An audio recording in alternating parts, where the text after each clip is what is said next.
In a remote part of Russia, a mysterious disease outbreak was tearing through a tiny farming village with terrifying side effects. There was no cure, no clue to where it came from, and worst of all, the disease's terrifying impact didn't end with death.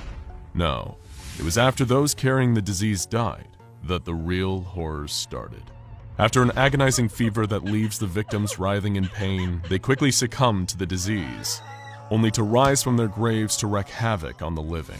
The virus continues to spread until the corpses outnumber those trying to hide from them, as the world spirals into almost certain ruin. It sounds like the plot of a zombie movie, but for the SCP Foundation, this is anything but fiction. And the terror that unfolded in that little Siberian town is the first recorded encounter with SCP-610, also known as the Flesh That Hates. First, livestock began to vanish from farms. Theft or wild animals were suspected, but no suspects could be found, and no mutilated remains turned up. The animals weren't being stolen, and they weren't being eaten, so what happened to them? With no more animals left to lose, the farmers themselves then began to disappear. But the authorities refused to take the missing persons cases seriously. The missing farmers' families would contact the police, make a report, and then the whole thing was forgotten. It was written off just as another unsolved disappearance, which wasn't uncommon in the wild and unforgiving region. Then, the police themselves began to disappear. The families of the missing farmers would sometimes report strange sounds from the surrounding woods, describing moans and inhuman screeches of pain. One young boy reported seeing a cow with what he described as tentacles lurking around the edge of the trees. Regional police were dispatched to the location and ordered to investigate and report back on their findings within 24 hours. But the units sent to the area didn't report back and were never heard from again. Upon learning of the reports, the Russian government grew increasingly concerned, fearing domestic insurgency or foreign espionage of some kind could be at play. They sent a small team of special agents to the area, and one by one, those agents disappeared, just like the others before them. It seemed no one who went into the village after the disappearances started ever came out again. They had all simply vanished. Desperate for answers, the Russian government contacted the only people in the world who could help: the SCP Foundation. What the Foundation found over the course of their investigation would shock and unnerve them, going beyond anything they had previously discovered. Before the investigation officially began, the affected area was sealed off by the Russian government. Not knowing if it would be safe to send researchers into the containment perimeter, the Foundation set up a small camera-mounted unit, nicknamed Herbie, to capture footage of whatever remained of the village. The images captured by Herbie revealed what exactly had become of the people in this doomed village, and the true nightmarish nature of SCP-610. SCP-610 is a Keter Class entity, meaning it's an anomaly that's exceedingly difficult to contain consistently or reliably, with containment procedures often being extensive and complex. 610 is a highly contagious skin disease that initially manifests like an ordinary allergic reaction, with symptoms including increased sensitivity, itching, and a rash. But within just 3 hours of those initial symptoms appearing, the rash starts to turn into masses of scar tissue on the chest and arms.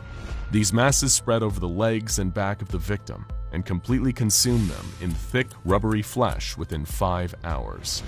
Once they're covered, the victim will cease all vital functions. Unfortunately for them, and doubly so for those around them, they do not stay dead.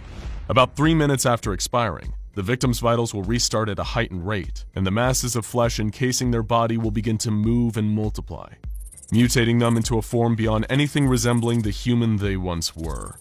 The specific type of mutation varies from case to case, but has included the head becoming massive and bulbous, the growth of extra limbs, and, in especially gruesome cases, the victim's body splitting apart to allow extra tendrils of flesh to sprout from the open wound. Occasionally, an infected person will stop moving and become rooted to the ground in a set location. Once it is settled, their flesh will spread itself across the ground, encasing all nearby objects in flaps of scar tissue. The infected that maintain their mobility are highly aggressive, even violent, and will attempt to infect any living thing that comes into their line of sight. The disease does not only infect humans, and can take over any living organism within a matter of hours. Due to the highly contagious and dangerous nature of the disease, safe observation of infected specimens and areas is only possible with drones and mounted cameras. This brings us back to Herbie. the first such mounted camera to record footage of the infected area. Herbie was deployed to an infection site, also known as Site A, without any damage. It remained at the outside perimeter of the village for 2 hours, observing several infected humans and fire damage to many of the homes, before following an infected into an intact house.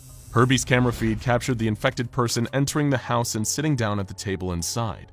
There were several other infected humans in the house, and one unidentified infected creature that remained immobile under the table. After viciously assaulting one of the other infected humans, the infected returned to the table and began to lay out plates on top of it. Pieces of its flesh began to wriggle and tear away from its body, before settling onto each plate. Once the plates were filled, the infected sitting at the table began to grab at the flesh and crush it into their mouths, in a perverse imitation of a normal mealtime gathering.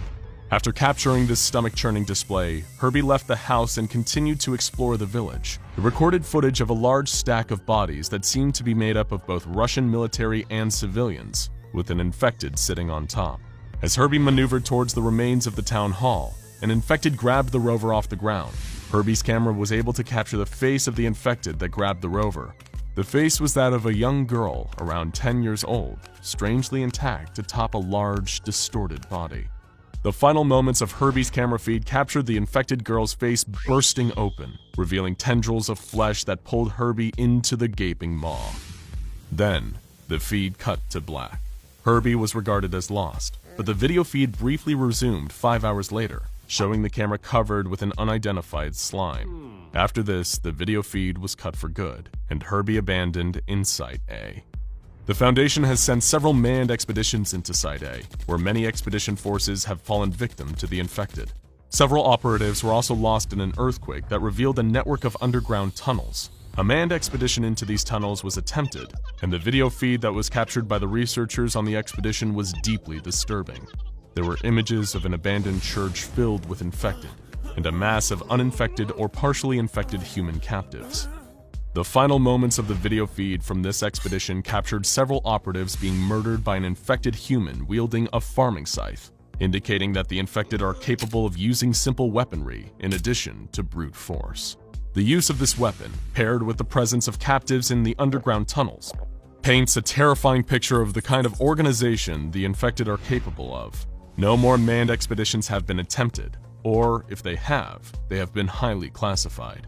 Ordinarily, once a new SCP is discovered, it is placed in containment at the Foundation, with special procedures in place so that it can be studied or even neutralized in the rare occasions where it's deemed necessary. When it comes to SCP-610 though, containment might just be impossible.